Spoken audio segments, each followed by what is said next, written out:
오늘 함께 나눌 말씀은 미가서 7장 18절부터 20절까지입니다. 오늘은 미가 마지막 시간인데요. 미가서 7장 14절부터 20절까지입니다.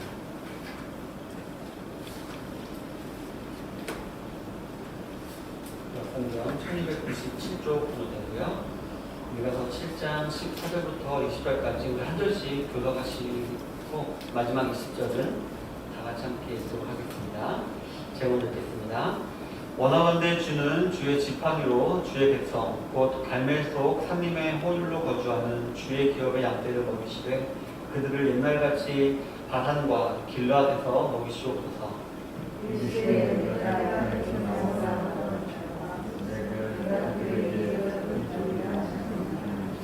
이르되 여러 나라가 보고 자기의 세력을 부끄러워하여 손으로 그 입을 막을 것이요 귀는 막힐 것이며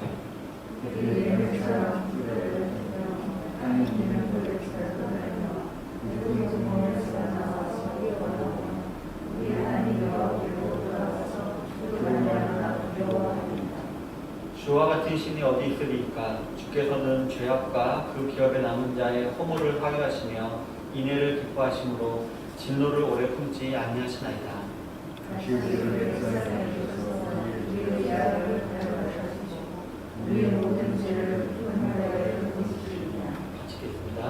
주께서 일전에 우리 조상들에게 맹세하신 대로 야곱에게 성실을 베푸시며 아브라함에게 인애를 더하시리이다. 오늘은 본문을 중심으로 해서 기도와 찬양이라는 제목으로 하나님 말씀을 나누기를 원합니다. 지금껏 우리가 이제 약 4달에 걸쳐서 알아봤듯이 미가는 남유다 왕국에서 활동하던 그런 선지자였습니다.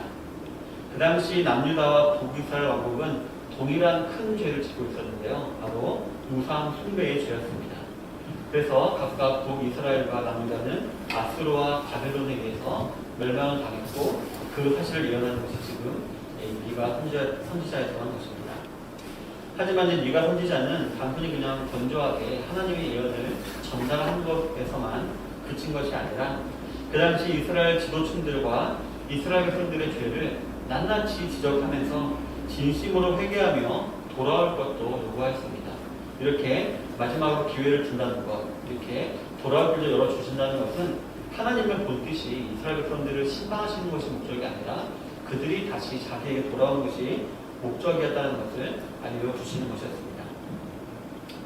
성도 여러분, 그 당시 이스라엘의 정치, 종교, 경제의 지도자들은 가난한 자들을 억압하고 그들의 재물, 특히 그들이 물려받은 지파의 땅을 빼앗기 위해서 음모를 꾸몄었습니다. 그리고 그들의 종교는 언약에 순종하지 않은 채 그저 하나님의 축복을 기대하는 이교의 관행과 결합된 그런 형태. 즉 우리나라도 기독교가 우리나라의 민간신앙과 이렇게 결합이 되어서 여러 가지 잘못된 형태가 있지 않습니까? 마찬가지로 이 당시 이스라엘 백성들이 섬긴다는 하나님 그 종교도 이방 민족의 종교와 결합된 그런 상태여서 어떻게 보면 공허한 제사의식으로만 전락해 있던 상황이었습니다. 그리고 그들이 바로 하나님을 향한 믿음이 없다는 사실은 타락한 예배 생활로 확연히 나타났던 것이었습니다. 그래서 하나님을 섬기지 아니하고 우상을 섬기고 그리고 하나님을 섬기기 위한 성전에서 우상을 섬기는 가증한 일을 행했던 것이었습니다. 그리고 이러한 모습은 현재 저와 여러분들 그리고 우리 교회에서도 나타나는 모습임을 알아보았습니다.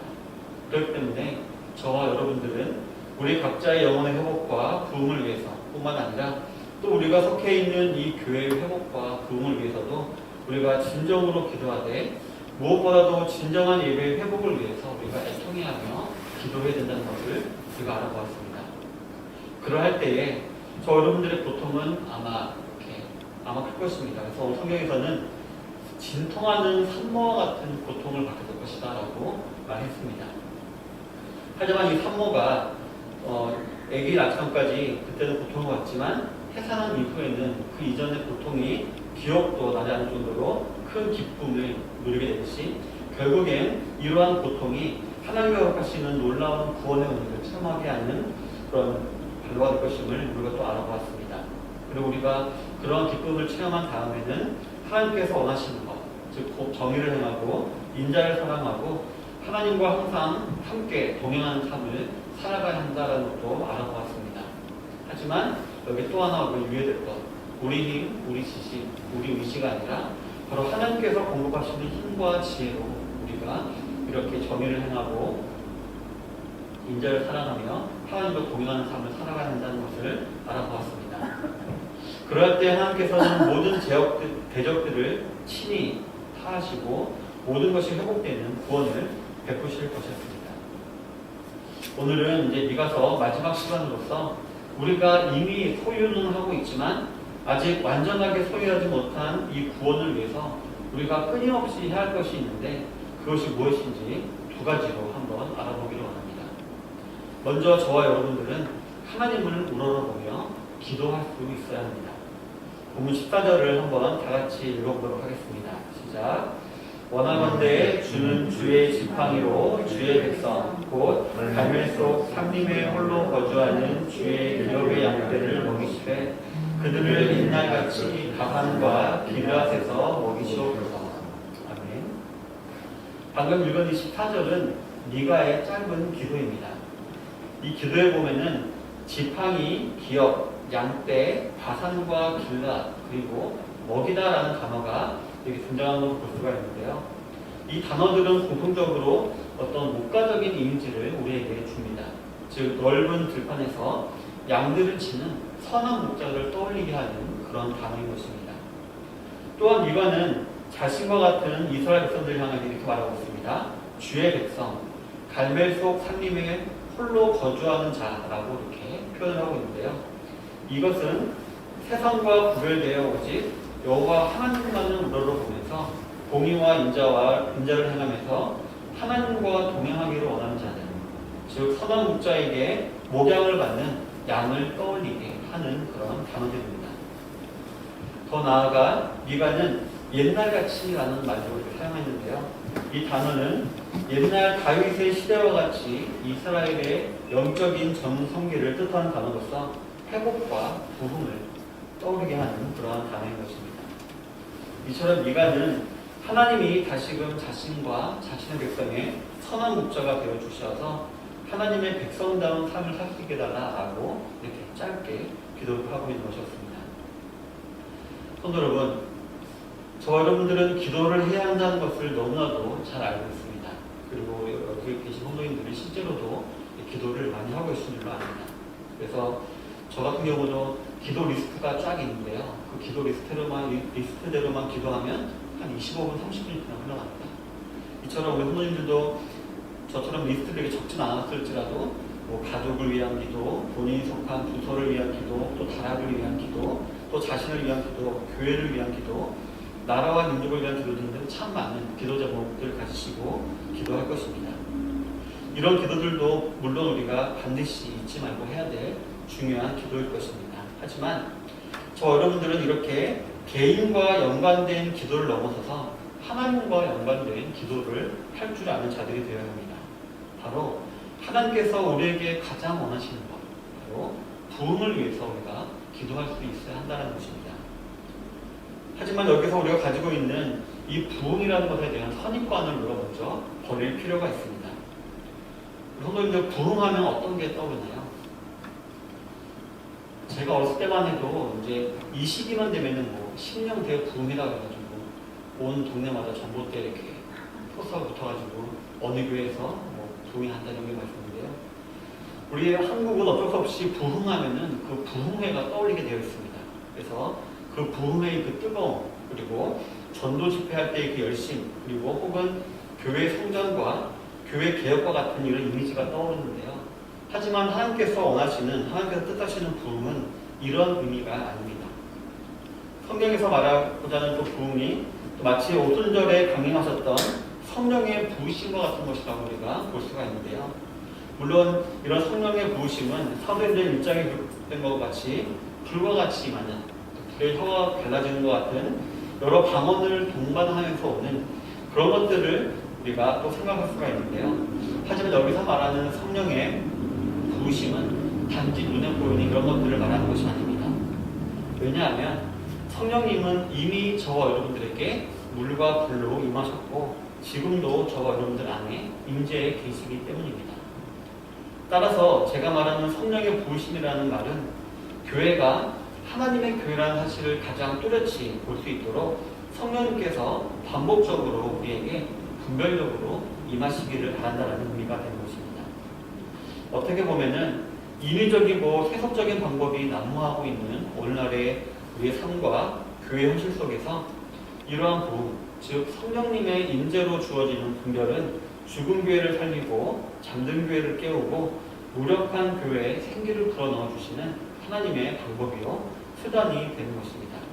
그리고 우리가 그동안 우리가 자신에게 혹은 교회 내에서 했던 여러 가지 운동들과 프로그램들의 방법들과 수단들을 정직하게 한번 재평가해보고 분별할 수 있는 안목을 얻는 것입니다. 따라서 성령의 부으심이라는 것은 어떤 문제에 대한 피상적인 진단과 피상적인 해결책이 아니라 교회의 근본적인 문제의 진단과 해결책에 대한 시사를 바로 하나님께 직접 분별로 받는 것을 말하는 것입니다.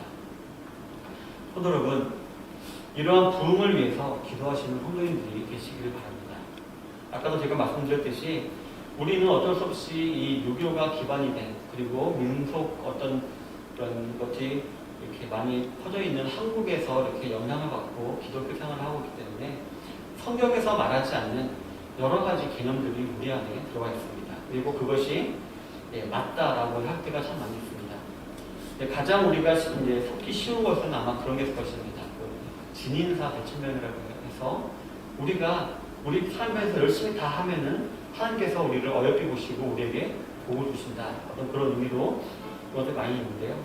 이런 것들 하나하나 참 우리가 잘못 알고 있는 것들이긴 합니다. 따라서 성경에서 말하는 하나님께서 원하시는 부흥과 개혁이 무엇인지를 우리가 알기 위해서 성령님 이 시간 우리에게 오셔서 우리에게 성령님 부어주셔서라고 우리가 기도할 수 있어야 하는 것입니다. 그래서 미가와 같이 자신에게 있는 진정한 문제가 무엇인지 우리의 조국 대한민국과 교회에 있는 문제의 진정한 해결책이 무엇인지를 알고 그를 위해 애통해야 할 줄 아는 마음도 가질 수 있게 되시기를 바랍니다. 제가 최근에 성 어거스틴의 참회록과 관련된 책을 한 3권 읽었는데요. 참 제가 그 책을 이제서야 읽었다는 게 좀 한탄스러울 정도로 참 저로 하여금 많은 생각을 하게 만들고 많이 깨달아준 책인데요. 제가 그 책을 읽으면서 느낀 것이 내가 그동안 목사임에도 불구하고 너무 무비판적으로 그냥 살아왔다는 것을 되게 많이 느끼게 됐습니다. 하나님께서 예배를 제정하시고 예배의 순서 하나를 다 정하시고 우리로 하여금 기도하게 하시고 우리에게 하나님을 사랑할 것을 요구하시고 그 모든 것들에는 분명히 의미가 있는데 저는 모태 신앙이다 보니까 어려서부터 그냥 교회에서 지내다 보니까 아무런 고민 없이 마땅히 해야 될 거라고 생각하고 무비판적으로 받아들이다 보니까 그로 인한 그 순서로 그런 것들을 만드신 하나님의 진정한 의미를 깨닫지 못했기 때문에 그 안에서 진정한 행복도 잘 누리지 못하고 살지 않았었나라는 생각이 들었던 것입니다. 여러분, 이처럼 성도님도 꼭 기도하게 되시길 바랍니다. 성령님, 저에게 올바른 분별력을 주십시오. 하나님 말씀을 올바르게 분별하고 올바르게 적용할 수 있는, 그래서 내 심령이 진정으로 부흥될 수 있게 달라고 기도하시는 성도님들이 되시기를 바라겠습니다. 그럴 때 강력한 하나님의 통치와 구원이 임하게 되는 것을 체험하게 되실 줄로 믿습니다. 두 번째로 저와 여러분들은 하나님을 우러러보면서 찬양해야 합니다. 본문 18절부터 20절까지 한번 다 같이 읽어보도록 하겠습니다. 시작. 죄악과 그 기업을 남들을 분하시며 이내를 인도하심으로 진노를 오래 품지 아니하시나이다. 다시 우리를 불쌍히 여기셔서 우리의 죄악을 발로 밟으시고 우리의 모든 죄를 깊은 바다에 던지시리이다. 주께서 옛적에 우리 조상들에게 맹세하신 대로 야곱에게 성실을 베푸시며 아브라함에게 인애를 더하시리이다. 아멘. 오늘 본문에 보면은 이 찬양이라는 단어가 직접적으로 등장하진 않지만 이 18절부터 20절을 보면은 정말 이 미가가 기뻐서 하나님께 찬양하고 있다는 그런 느낌을 할 수 있습니다. 따라서 우리가 이걸 통해서 찬양이란 단지 노래로만 하는 것이 아니다라는 것을 우리가 알 수가 있을 것입니다. 바로 하나님께서 자신의 삶 가운데 행하신 놀라운 일들을 인정하고 고백하고 증거하는 것 역시 찬양이 된다는 것입니다. 오늘 미가는 하나님의 놀라운 역사에 대해서 찬양하면서 먼저 자신의 이름을 가지고 찬양을 하고 있습니다. 이미 말씀드렸듯이 미가라는 이름의 뜻은 누가 여호와와 같으리요 라는 뜻을 가지고 있습니다. 요즘 예능에서는 보면은 자기 이름으로 삼행시를 지으면서 이렇게 웃음을 유발하긴 하고 하는데요. 하지만 미가는 자신의 이름에 담긴 깊은 뜻으로 하나님을 찬양하고 있는 것입니다. 저도 이제 이 설을 준비하면서 제 이름을 한번 생각해봤는데요. 제 이름이 천도잖아요. 하늘천 길도입니다. 제가 이 이름이 이제는 되게 싫었습니다. 천도 목소리만 하고 그래서 놀림을 하도 받아가지고 이름을 싫어했었는데 제가 그렇게 생각해보니까 하늘천 길도, 하늘길, 내가 많은 사람들을 하늘로 인도하는 그런 길의 역할을 하는구나. 내가 목사가 될 어떻게 보면 운명이었구나. 이런 걸 깨닫게 참 하나님께 감사하게 되었습니다. 이제는 그저 부끄러웠던 이름이 참 하나님께 감사하는 기회가 되었었는데요. 마찬가지로 미가도 정말 누가 여호와와 같으리요 라는 자기 이름을 뜻 생각하면서 지금 하나님을 찬양하고 있습니다. 이어서 미가는 무엇보다도 하나님께서 우리를 위해 행하신 큰일인 구원을 또 찬양하고 있습니다. 죄악과 허물을 사유하신다는 말이 있는데요. 이 말은 죄악과 허물을 묻지 않고 치워버린다는 뜻을 가지고 있습니다. 이처럼 하나님의 구원은 우리 사람들처럼 너 옛날에 그랬잖아 이런 것이 아니라 한 번 구원하시면 이전의 모든 죄악들은 묻지도 않고 다 치워버린다는 의미를 갖고 있고요. 그리고 진노를 오래 품지 아니하신다라는 것과 우리의 죄악을 발로 밟으신다라는 말이 있는데요. 하나님께서는 하나님의 백성들이 이제 하나님의 진노로 이제 죄의 밟힌 삶을 살고 있는데 하나님께서는 이렇게 죄에 밟혀 살고 있는 우리들을 구원하시기 위해서 자신이 친히 죄를 밟아서 굴복시킨다. 그래서 승리하셨다라는 뜻을 가지고 있는 것입니다. 여기서는 구원이 우리의 노력이 아니라 하나님의 열심으로 우리에게 주어진 것이라는 것을 말하고 있는 것이고요.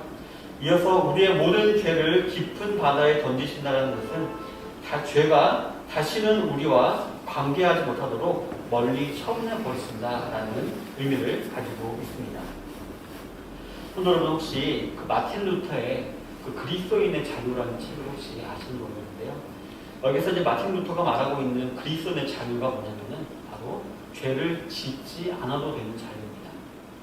우리 일반 세상 사람들은 죄의 종이기 때문에 자기도 모르는 사이에 죄를 먹고 마시고 죄에 취해 살아갑니다. 하지만 우리 그리스도인들은 이제 그 죄를 거부할 수 있고 멀리할 수 있고 할 수 있는 그런 자유가 주어져 있다는 것입니다. 이 말이 오늘 본문에 우리의 모든 죄를 깊은 바다에 던지신다는 것이 바로 그런 의미가 있는 것입니다. 하나님께서 우리의 모든 죄가를 다 멀리 떨어뜨리셨기 때문에 우리가 죄를 짓지 않을 수가 있게 되었다는 것입니다. 따라서 여기에 본문에 나오고 있는 모든 표현들, 즉 찬양은 하나님의 사조의 철저하심, 즉 기억하지 않으심과 죄의 세력을 원하시는 하나님의 사역의 위대하심, 즉 전능하심을 가리키고 있는 것입니다. 이어서 미가는 20절에서 구원하셨을 뿐만 아니라 지금도 성실하게 인애를 베풀고 계심을 찬양하고 있습니다. 인애라는 말은 제 사복 이름이기도 한데요. 인애라는 이름은 원어로 헤세드라는 언어를 갖고 있는데요. 하나님이 근원이 된 사랑을 뜻합니다. 즉 하나님의 모든 성품이 녹아있는 사랑이 바로 헤세드, 인애라는 것입니다. 그래서 하나님의 사랑은 어떤 사랑인가? 그리하지 아니하실지라도 하시는 사랑이고요. 그럼에도 불구하고 우리를 사랑하시는 사랑이고요. 오래 참으시는 사랑이고 변함없으신 사랑이고 실패하지 않으시는 그런 사랑이십니다. 즉 우리 사람이 말하는 사랑과는 질적, 양적으로 차이가 있는 놀라운 사랑인 것입니다. 그런데 20절 전반절에 나와 있듯이 이러한 성실과 인애를 주께서 옛적에 우리 열조에게 맹세하신 대로 그대로 베푸시겠다라고 말하고 있습니다. 즉 어떻게 보면 하나님께서는 옛적 야곱과 아브라함에게 하셨던 언약을 지키시기 위해서 지금도 여전히 구원 사역을 전개해 나아가시고 그들에게 성실함으로 인애, 사랑을 베풀고 계신다는 것입니다. 그리고 이러한 하나님의 인애 덕분에 하나님의 성실하신 인애로 말미암아 현대를 살아가고 있는 저와 여러분들에게도 이렇게 구원이 임하였고 하나님을 찬양할 수 있게 되었다는 것입니다. 성도 여러분, 오늘 본문을 보면 찬양이라고 해서 특별한 것은 없는 것 같습니다. 우리가 그동안 받아오고 있는 하나님의 구원과 은혜와 사랑을 그대로 고백하고 인정하는 것, 이것이 찬양이라는 것을 알 수가 있는 것입니다. 남들보다 아름다운 목소리로 할 필요도 없고요. 많은 악기로 할 필요도 없고요. 그저 진실한 마음으로 하나님의 은혜와 인애에 감사하는 자들의 고백을 하나님께서는 너무나도 아름다운 찬양으로 기쁘게 받아주신다는 것입니다. 따라서 성도 여러분, 항상 어떤 일이 있더라도 하나님께 찬양을 올려드리는 삶을 살기로 작정하시는 성도님들이 다 되시기를 바랍니다. 이사야서 43장 21절에 보면 이 백성은 내가 나를 위하여 지었나니 나의 찬송을 부르게 하려 함이라 라고 기록을 하고 있습니다. 이 말은 저와 여러분들과 같은 성도들에게 있어서 하나님을 찬양하는 것은 선택이 아니라 필수 사항이다 라는 것입니다. 또한 야고보서 3장 10절 11절에 보면 한 입으로 찬송과 저주가 나는도다. 내 형제들아 이것이 마땅치 아니하니라. 샘이 한 구멍으로 어찌 단물과 쓴물을 내겠느냐 라고 기록하고 있습니다. 이 말은 저와 여러분들과 같은 소위 성도들의 입에서는 반드시 찬양만이 나와야 한다라는 것입니다. 경험해보면 하나님 주신 입으로 불평, 불만, 저주, 욕설을 내는 것은 실제로는 우리 성도들에게 있어서 불가능한 일이다라는 것입니다. 그런데 이러한 불가능한 일들을 가능하게 하는 것이 바로 죄악되고 연약한 저와 여러분들이 가능합니다. 성도 여러분, 그렇기 때문에 저와 여러분들에게는 잠깐 멈춰보는 시간이 정말 필요한 줄로 믿습니다. 매일매일마다 너무 바쁘게 하루하루를 살아가는 것이 아니라 잠시 잠깐 멈추어서 하나님의 성실하심과 인애를 알아가고 묵상해 보시는 성도님들이 되시기를 바랍니다. 그래서 그러한 하나님을 사랑하게 되시는 저와 여러분들이 되시기를 바랍니다. 그럴 때 저와 여러분들은 자신을 사랑하고자 하는 자에게 사랑을 부어주지 않으실 수 없으신 하나님의 인애로 말미암아 그 놀라운 구원과 인도와 위로와 또 신실하고 변함없는 사랑을 찬양하시고 증거하지 않을 수 없게 될 것입니다. 그리고 이런 삶을 살게 될 때 저 여러분들은 진정으로 깨닫게 될 것입니다. 다른 게 아니고 나에게 돈이 많고 내 자식이 잘 되고 또 내가 건강하고 행복하고 이것이 진정한 행복이 아니라 이처럼 우리가 날마다 하나님의 구원을 찬양하고 하나님의 사랑을 받고 그 사랑을 다시 돌려드리는 것, 이것이 우리 사람의 진정한 행복이구나 라는 것을 깨달아 알게 될 것입니다. 우리 사랑하는 성도 여러분, 미가는 하나님께 받은 예언의 말씀을 마무리하면서 기도해라 그리고 찬양해라 이 두 가지로 이 예언을 마치고 있습니다. 그런데 가만히 생각해보면 이 두 가지, 기도와 찬양은 우리 기독교인들에게 있어서 참으로 기본 중의 기본이라고 할 수 있는 것들일 것입니다. 전혀 새로운 것이 아니고요. 정말 기본 중의 기본입니다. 저와 여러분들이 지금껏 해오고 있는 신앙생활의 양태들인 것입니다. 그런데 우리가 이러한 기도와 찬양을 할 때 어떤 결과가 나오나요? 우리 본문 15절부터 17절 한번 다 같이 읽어보도록 하겠습니다. 시작. 이르시되 내가 행복하면서 나오던 날과 같이 내가 그들의 이름을 모르리라 하셨느니라. 이르되 여러 나라가 보고 자기의 세력을 부끄러워하여 손으로 그 입을 막을 것이요 귀는 막힐 것이며 그들이 뱀처럼 티끌을 핥으며 땅에 기는 벌레처럼 떨며 그 좁은 구멍에서 나와서 두려워하며 우리 하나님 여호와께로 돌아와서 주로 말미암아 두려워하리라. 우리가 이렇게 기도와 찬양을 했을 때 하나님께서는 먼저 마치 출애굽하던 이스라엘 백성들과 같은 구원의 기쁨과 자유의 기쁨을 동일하게 체험하게 해주시겠다라고 말씀하고 계십니다. 이것은 우리가 처음 구원을 확신할 때 한 번 경험하는 것이 아니라 매일매일마다 이 구원으로 말미암아 우리가 기쁨과 자유를 체험하게 해주신다는 것입니다.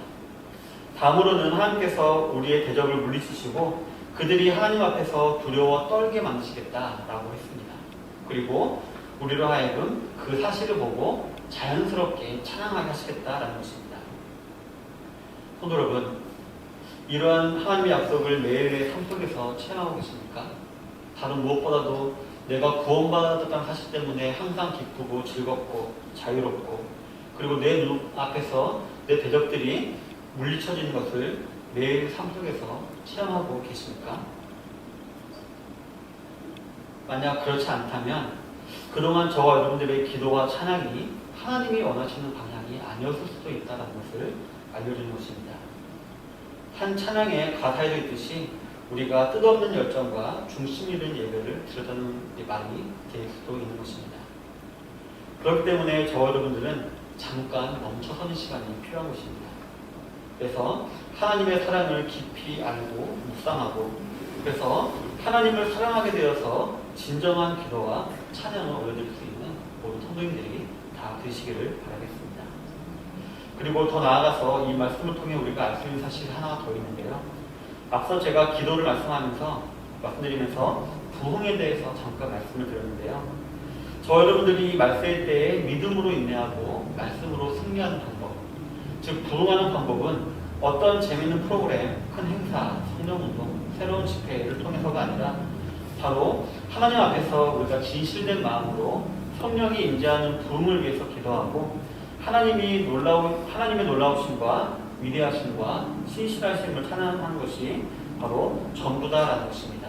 여기다가 하나만 더 덧붙이자면 북이스라엘과 남유다가 범하고 있던 죄 중에 가장 큰 죄가 우상 숭배였다라는 점에서 우리는 예배를 정말 올바르게 드려야 함을 알 수가 있을 것입니다. 여러분, 이처럼 저와 여러분들이 너무나도 잘 알고 있고 너무나도 익숙하게 행하고 있는 신앙생활의 기본 중의 기본, 즉 예배와 기도와 찬양이 가장 강력한 능력이라는 것입니다. 바로 하나님의 능력이 우리에게 임하는 가장 강력한 도구가 된다는 것입니다. 성도 여러분, 저 여러분들에게 가장 급한 일이 무엇입니까? 지금 가장 급한 일이 무엇인가요? 바로 하나님의 능력이 우리에게 임하게 하는 일입니다. 즉 하나님과의 관계가 올바르게 회복이 되어야 하는 것입니다. 이를 위해서 오늘도 신앙생활의 기본에 충실하시는 모든 성도님들이 다 되시기를 바랍니다. 뭔가 새로운 것, 뭔가 재미있는 것, 뭔가 기발한 것을 추구하기보다는 우리가 그동안 드려왔던 예배의 본래 의미, 또 우리가 그동안 마냥 생각해왔던 부흥의 본래 의미, 그리고 우리가 정말 너무나도 친근히 익숙하게 하고 있는 기도와 찬양의 본래 의미를 되새기면서 이 말세일 때 살아남으시는 모든 성도님들이 다 되시길 바랍니다. 어떤 목사님이 말합니다. 우리는 이 말세일 때를 리브, 살아서는 안 되고 얼라이브, 살아남아야 한다라고 말하곤 하십니다.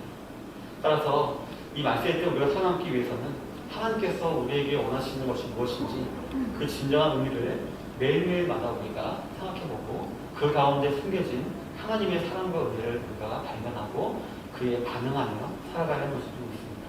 그래서 새롭게 시작한 2021년 우리 좋은 시작교회가 이런 하나님의 진정한 의미를 이렇게 잘 분별하는 성령의 부르심을 입어서 또 그런 이분 성도님들이 하나둘 점점 많아져서 하나님께서 원하시는 부흥이 우리 좋은 시작교회와 또 성도님들의 가정에 임하게 되기를 주님의 이름으로 축원합니다. 아멘.